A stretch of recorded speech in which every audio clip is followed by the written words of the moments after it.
A paz do Senhor Jesus, meus amados irmãos. Aqui é a missionária Arlete, iniciando a nossa segunda pré-aula da Escola Bíblica Dominical, revista da editora Betel, do segundo trimestre de 2020, com o tema Salmos, uma referência para a vida de adoração e oração do cristão, comentada pelo pastor Adriel Gonçalves do Nascimento. Em tempos de quarentena, quando não podemos realizar as aulas da nossa escola bíblica dominical nos templos, louvamos a Deus pela oportunidade de estarmos virtualmente unidos para os estudos dessas lições, tendo a firme convicção de que o nosso Deus tem o controle de todas as coisas.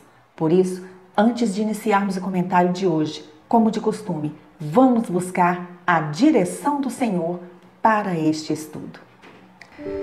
Senhor, nosso Deus e nosso Pai, graças damos a Ti, Senhor, por mais esse dia de vida e por mais esta oportunidade que Tu tens nos dado para estudarmos a Tua Palavra. Pai, nós Te pedimos agora a Tua bênção, a Tua direção. Espírito Santo de Deus, abre as nossas mentes, o nosso entendimento para compreendermos a Tua Palavra. Senhor, abençoe o nosso país, abençoe a nação brasileira e os nossos governantes nestes tempos tão difíceis. Nos ajude, livra-nos desta pandemia, Pai, e concede a Tua provisão ao Teu povo. Sê Tu conosco, em nome de Jesus. Amém. Mais uma vez, deixamos aqui os nossos agradecimentos a você que nos assiste agora pela sua participação neste canal.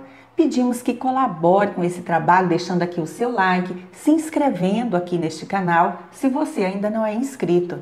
Diga-nos também de onde é que você está nos assistindo e contribua com seus comentários sobre a lição estudada, pois esse é um espaço onde nós aprendemos uns com os outros. Compartilhe esse vídeo com outros irmãos para o fortalecimento deste trabalho. Lembrando sempre de conferir se o sininho das notificações está devidamente ativado, para que você receba de primeira mão as nossas postagens. O nosso objetivo é levar até você um complemento a mais para a sua escola bíblica dominical e juntos aprendermos um pouquinho mais da Palavra de Deus. Hoje estaremos comentando a lição 2, Jesus Cristo e missões nos Salmos. O texto áureo de hoje encontra-se no Salmo de número 22 e o versículo 1, e assim diz a palavra do Senhor. Deus meu, por que me desamparaste? Por que te alongas das palavras do meu bramido e não me auxilias?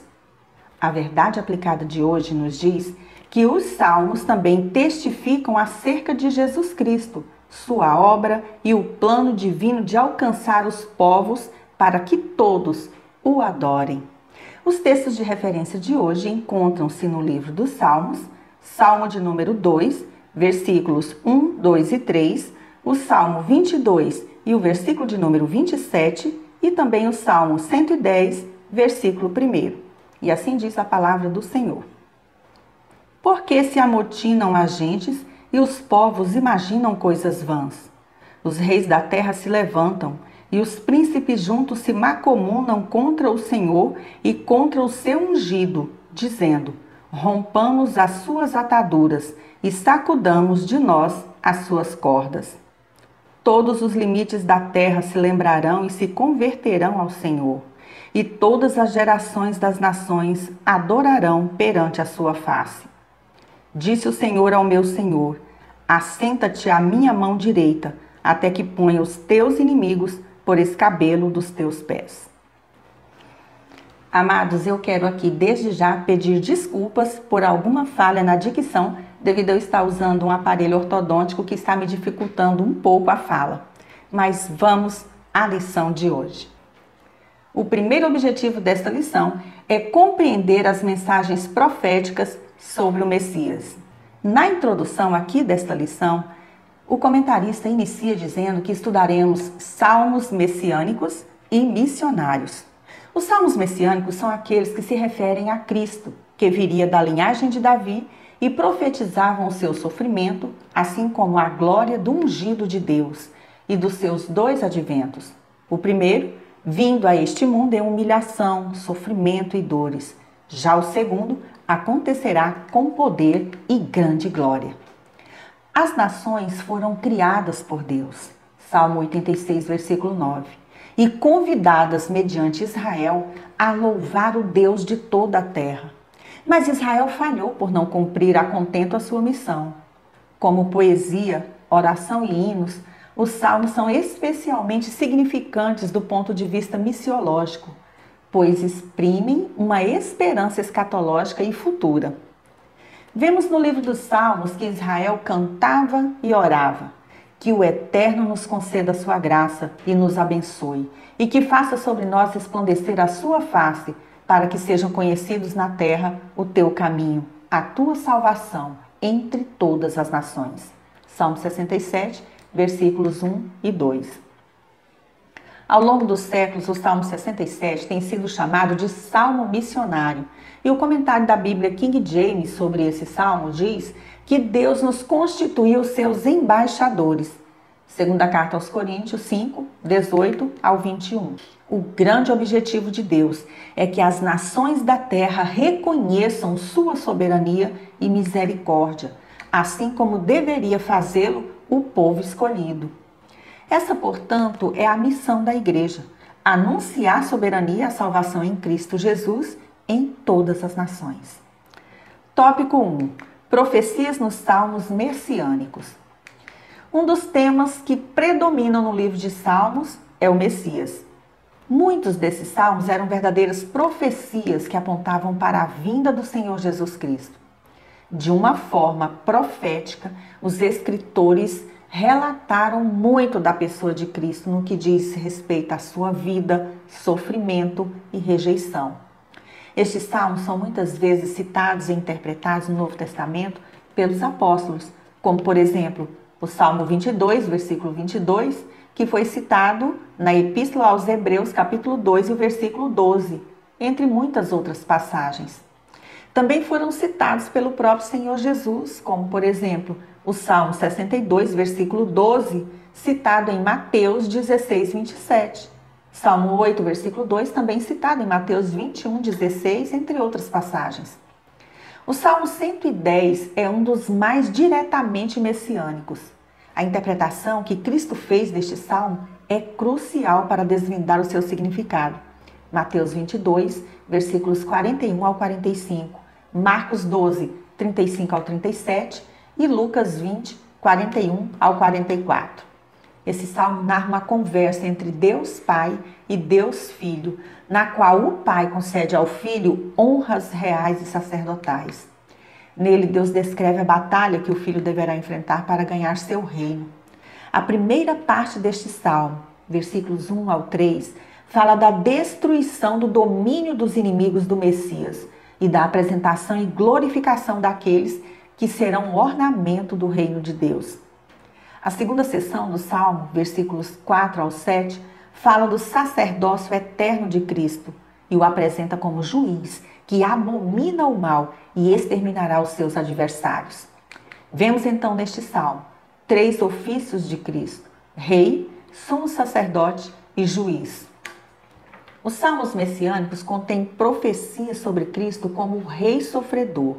E destacamos aqui os Salmos 2, Salmo 22, Salmo 110 e Salmo 118.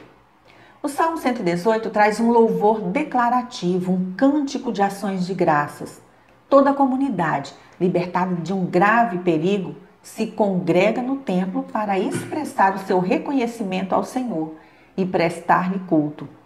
Os versículos 22 e 23 do Salmo 118 dizem o seguinte: a pedra que os construtores rejeitaram, essa veio a ser a principal pedra, angular. Isto procede do Senhor e é maravilhoso aos nossos olhos. A pedra angular dita neste salmo, rejeitada pelos construtores, é Jesus Cristo. Sendo rejeitado pelos religiosos e autoridades de seus dias, ele buscou pobres e humildes. Rejeitado pelos judeus, ele dirigiu-se aos gentios. Conforme a profecia, veio a ser a pedra da esquina da maior construção ou edifício deste mundo, a igreja. Para chegar a isto, Jesus teve que sofrer, morrer e ressuscitar por mim e por você, e por todo aquele que venha recebê-lo como seu único e suficiente Salvador. Ainda sobre as profecias nos salmos messiânicos, destacamos neste quadro, que aparece agora para você aí na tela, algumas delas no tocante ao seu cumprimento e as passagens bíblicas correspondentes no Novo Testamento. Assim podemos comparar o que foi profetizado nos salmos e cumprido em Cristo por sua obediência, seu zelo, por ter sido rejeitado, pelos seus sofrimentos, por sua ressurreição, sua ascensão e seu futuro reino milenar. Subtópico 1.1: A revolta do povo contra o ungido de Deus. O salmo de número 2, citado pelo comentarista, é um salmo real. Fala sobre o glorioso reino do Messias, Jesus Cristo, o Senhor, que está por vir durante um milênio após a sua segunda vinda. Apesar de ser um salmo anônimo, no texto hebraico, os apóstolos no Novo Testamento atribuem sua autoria a Davi, conforme podemos ver em Atos, capítulo de número 4, os versículos 25 e 26. O Salmo 2 começa com uma pergunta: por que se amotinam as gentes e os povos imaginam coisas vãs? Na época em que foi escrito, referia-se às nações que enfrentavam Davi e seus sucessores legítimos, apontando também para o grande rei que viria, Jesus Cristo, o Messias. É por isso que fala também de qualquer ataque a Jesus e ao seu reino por parte das nações. Isso aconteceu quando Jesus veio a esse mundo, onde ele sofreu oposição, perseguição e até a morte na cruz. Eram os reis da terra, se opondo ao rei de todo o universo, o que acontece também em nossos dias, quando governos e comunidades se manifestam contra Cristo, contra a sua palavra, o evangelho da salvação e contra a sua igreja. Mas de que forma estamos vendo isso acontecer? Na política, com toda sorte de engano e corrupção, onde os homens legislam em causa própria e aprovam leis contrárias aos ensinos da palavra de Deus. Vemos também quando grupos atacam os valores cristãos, ridicularizam a moral e os bons costumes e tentam fazer prevalecer suas ideologias imorais e destrutivas para as famílias. Vemos isso quando perseguem e matam os missionários cristãos, quando perseguem e afrontam o povo de Deus aqui na terra por causa do Evangelho de Cristo. Esses são alguns exemplos que configuram em revolta contra o Senhor Jesus. Sobre a pergunta feita no início do Salmo 2, encontramos no livro Esboço Bíblico de Salmos de Spurgeon o seguinte comentário: o ponto alto das perguntas é demonstrar o absurdo daqueles que se rebelariam contra o decreto do Todo-Poderoso. Sua rebeldia contra o povo de Deus e o seu rei é considerada como um ataque contra o próprio Deus. Esse salmo profético termina com uma bem-aventurança para todos aqueles que depositam a sua confiança no Senhor. Bem-aventurados todos aqueles que nele confiam. Salmo 2, versículo 2, a parte B do versículo. Subtópico 1.2: o triunfo do Filho de Deus. Lemos no Salmo de número 2 e o versículo 3: rompamos as suas ataduras e sacudamos de nós as suas cordas. Aqui temos uma cena que acontecerá no final dos tempos, quando os reis da terra manifestarão sua rebeldia contra o Senhor Jesus. O versículo 3 que lemos agora descreve bem a atitude desses homens rebeldes. Eles consideram a palavra de Deus algemas e laços a serem rompidos. São amantes de si mesmos e se recusam a ouvir e obedecer à palavra do Senhor, preferindo a escravidão dos seus próprios pecados, conforme 2ª Epístola de Pedro, capítulo 2, versículos 17 ao 22. Porém, a Bíblia diz que esses serão confundidos, conforme a 1ª Epístola aos Coríntios 1:20, e que o Senhor Jesus triunfou sobre eles, como está escrito, e despojando os principados e as potestades, publicamente os expôs ao desprezo, triunfando deles na cruz. Colossenses 2:15. O diabo, com suas forças malignas que levam a humanidade ao pecado desde o início, foi derrotado por Cristo na cruz do Calvário. E o seu destino no final dos tempos será o seu próprio fim. Considere que os mais fortes dos reis do mundo não passa de uma criatura minúscula diante do Deus Todo-Poderoso. Veja Daniel capítulo 4, versículo 32. Em contraste com a fraqueza dos homens, este salmo destaca o poder do Cristo que viria. Subtópico 1.3. O reinado do Filho de Deus.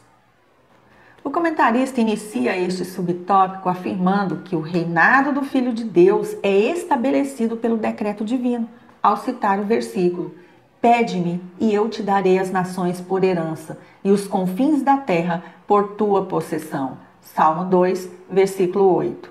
Nos dias do salmista, quando um filho legítimo era coroado como rei sucessor do seu pai na cidade de Jerusalém, era adotado por Deus como seu filho. Ele veria Deus como seu pai, conforme 2 Samuel 7, 5 e 14. Esta forma de adoração era anunciada em uma cerimônia solene de coroação, com pompa e adoração a Deus.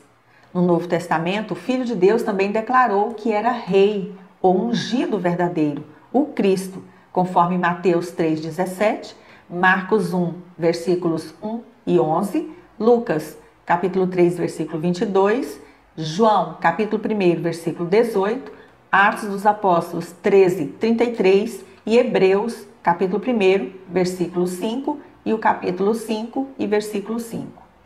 Portanto, Jesus Cristo recebeu de Deus Pai as nações por herança e o domínio de toda a terra.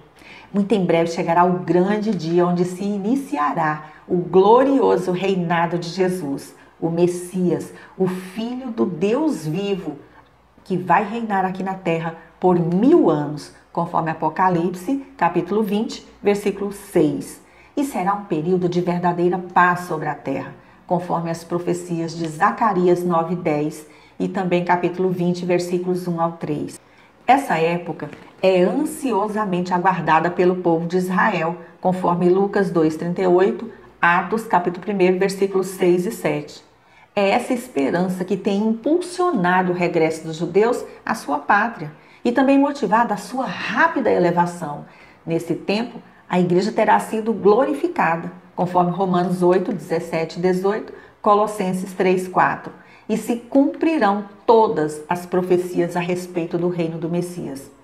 Porém, aqueles que não aceitarem o Messias sofrerão duro juízo, como está escrito: com vara de ferro as regerá e as despedaçará como um vaso de oleiro. Salmo 2, versículo 9.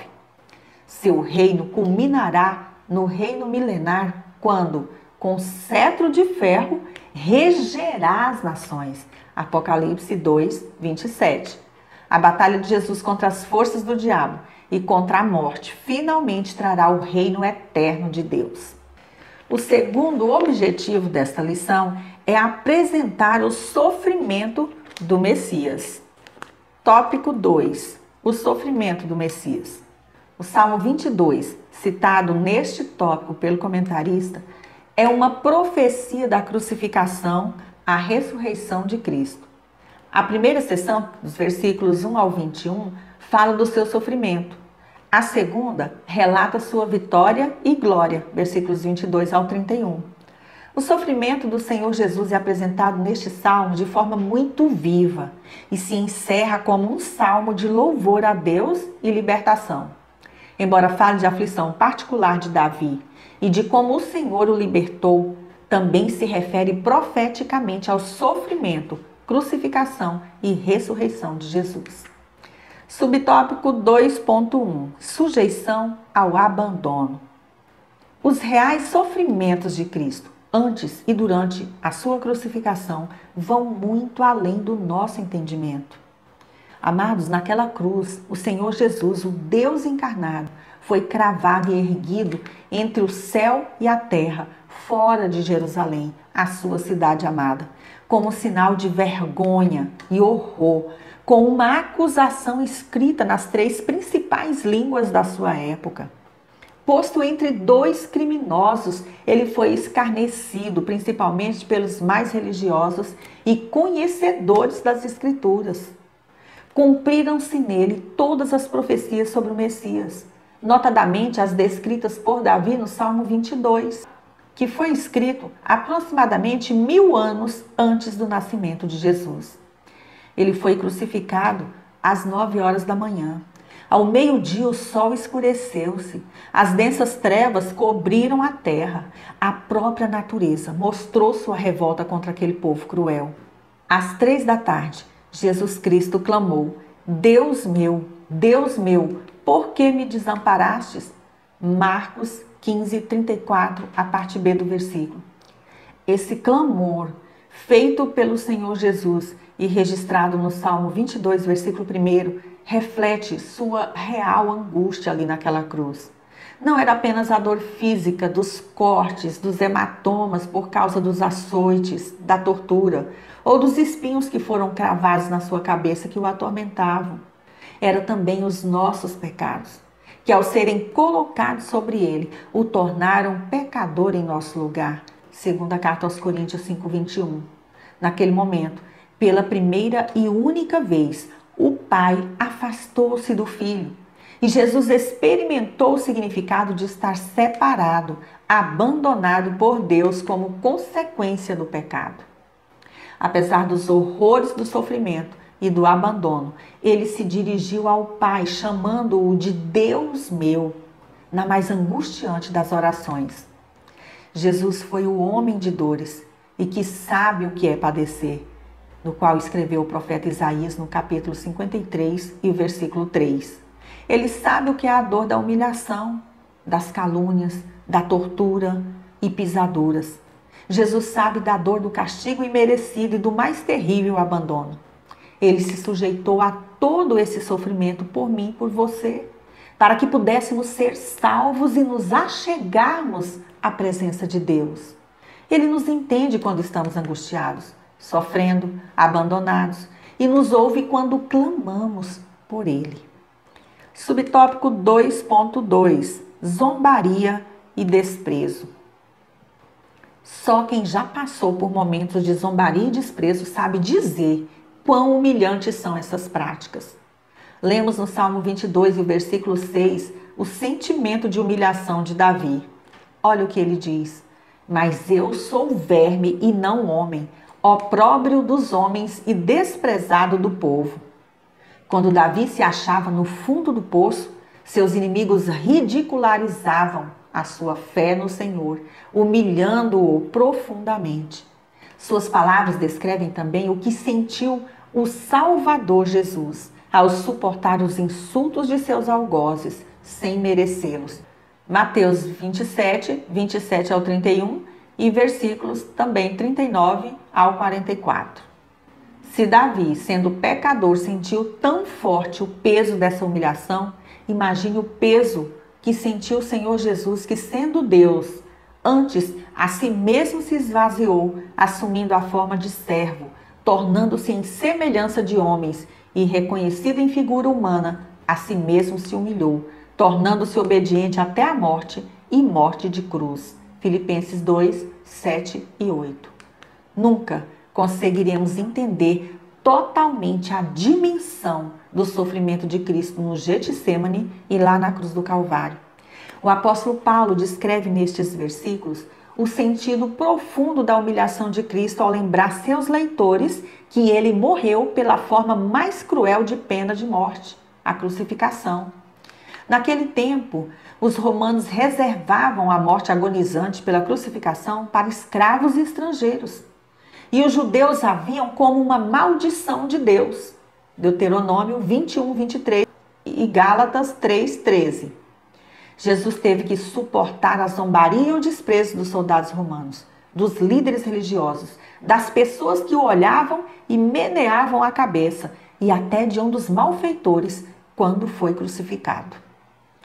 Subtópico 2.3. O sofrimento não lhe impediu de cumprir a missão. A missão de Cristo foi resgatar a humanidade perdida por causa do pecado, através do seu sacrifício na cruz do Calvário. Como está escrito, porque Deus amou ao mundo de tal maneira que deu seu Filho unigênito, para que todo o que nele crê não pereça, mas tenha a vida eterna. João 3,16. Isso ele cumpriu durante o seu ministério terreno, com amor sem igual. Ele curou, libertou vidas, salvou, até mesmo durante a agonia da cruz, quando se achava condenado entre dois malfeitores, ambos perdidos pecadores. Um, porém, viu e se agarrou à última oportunidade de salvação em Jesus. O outro perdeu sua última oportunidade. Os dois estavam igualmente próximos de Jesus. Porém, enquanto um continuou com a sua zombaria e manteve seu orgulho, permanecendo em seu pecado e morrendo sem a salvação, o outro orou dizendo: Jesus, lembra-te de mim. E experimentou toda a graça do perdão de Deus na sua vida. Lucas 23, 39, 43. Jesus Cristo cumpriu sua missão para salvar a todo aquele que nele crê. Mas, infelizmente, muitos ainda continuam zombando e desprezando tão preciosa salvação e caminham a passos largos para a perdição eterna, sem Deus, sem Jesus, para sempre. Crer e aceitar a Jesus como único e suficiente Salvador é a única forma de sermos salvos. Mesmo diante de tão terrível sofrimento, o Senhor Jesus cumpriu fielmente a sua missão neste mundo.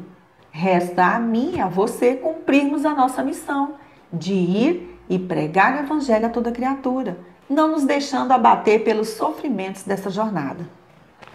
O terceiro objetivo desta lição é destacar a missão dada por Cristo ao seu povo. Tópico 3. O sacerdócio real e os salmos missionários. Neste tópico, veremos alguns destaques encontrados nos Salmos 67, 110 e 117. Subtópico 3.1. Sacerdócio da ordem de Melquisedeque. Lemos no Salmo 110, versículo 4. O Senhor jurou e não se arrependerá. Tu és sacerdote para sempre, segundo a ordem de Melquisedeque. Sobre Melquisedeque, cujo nome significa Rei de Justiça, lemos em Gênesis, capítulo 14, versículos 18 ao 24, que ele foi o rei de Salém, cidade que veio a ser Jerusalém após a ocupação da terra prometida por Deus a Abraão e os seus descendentes. Josué 18, 28. E que era também sacerdote do Deus Altíssimo. Ele foi ao encontro de Abraão, quando este havia retornado da guerra em que resgatou Ló das mãos dos reis da Mesopotâmia. O abençoou e recebeu dele o dízimo. Melquisedeque é um tipo de Cristo, cuja vida apontava profeticamente para o Senhor Jesus. O escritor aos Hebreus afirma que Jesus é o sumo sacerdote segundo a ordem de Melquisedeque, ou seja, não era segundo a ordem do sacerdócio de Arão ou do sacerdócio levítico. Alguns estudiosos da Bíblia supõem que Melquisedeque pertencia a uma dinastia de reis sacerdotes que tiveram conhecimento do Deus Altíssimo pela tradição oral inspirada, transmitida desde o princípio, quando a religião era única e monoteísta e que conservava a esperança do Redentor da raça humana, conforme Gênesis 3,15. Podemos ver a semelhança entre o sacerdócio de Melquisedeque e o sacerdócio de Cristo, no quadro que aparece agora na tela para você. Entendemos assim que o sacerdócio do Filho de Deus veio segundo a ordem de Melquisedeque e não segundo a ordem de Arão. Jesus Cristo foi capaz de reconciliar o homem com Deus por meio do seu próprio sangue, abrindo o caminho para uma comunhão verdadeira com o Pai. O Evangelho da Nova Aliança havia chegado, trazendo a salvação através de um único e perfeito sacrifício. Hebreus 7, 26 e 27. Jesus é o nosso misericordioso e fiel sumo sacerdote. Hebreus 2,17. Com exceção do pecado, ele viveu na íntegra a natureza e fragilidades humanas. e por isso nos entende perfeitamente. Ele nos ama e se ofereceu em sacrifício para nos salvar. Ele está conosco todos os dias e tem o controle de tudo o que acontece neste mundo, até a consumação dos séculos, quando enfim todos nós que nele cremos e confiamos estaremos para sempre com o Rei dos Reis e Senhor dos Senhores. Subtópico 3.2. Os Salmos Missionários. Deus se tem feito conhecer aos povos e às nações por meio das mensagens dos salmos e dos profetas, que demonstram sua intensa ação missionária para resgatar aqueles que estão perdidos em seus delitos e pecados. Para tanto, Deus não poupou seu próprio Filho, Jesus Cristo, cuja missão sacrificial culminou ao dar sua própria vida em resgate de muitos. João 3,16, Isaías 53,7, Hebreus capítulo 10, versículos 9 e 10. Essa é a maior e mais perfeita revelação do amor de Deus por nós pecadores, revelada por meio dos Salmos e do restante das Sagradas Escrituras, que nos falam de Jesus, do seu plano redentor para salvar a humanidade e da vontade de Deus em abençoar todos os povos. Um exemplo de salmo missionário é o Salmo 67. O salmista o inicia com uma súplica: que o Eterno nos conceda sua graça e nos abençoe, e que faça sobre nós resplandecer a sua face, para que sejam conhecidos na terra o teu caminho, a tua salvação entre todas as nações. Salmo 67, versículos 1 e 2. O comentário da Bíblia King James atualizada diz que essa é uma oração comunitária, suplicando a bênção do Senhor. O texto no original hebraico reflete claramente a bênção sacerdotal descrita em Números 6, 22 ao 27. Todos aqueles que conhecem a Deus, o Eterno, devem torná-lo também conhecido de todos os povos. Por isso, ao longo dos séculos, este poema tem sido chamado de Salmo Missionário. Deus nos constituiu seus embaixadores, segundo as Coríntios 5, 18 ao 21. A bênção que Deus outorga ao seu povo, assim como seus atos salvíficos em favor dos seus escolhidos, atrairão a reverência de todas as nações e as conduzirão ao verdadeiro e sincero louvor. Salmo 65, versículo 2, Salmo 98, versículos 4 ao 6 e Salmo 100, versículo 1.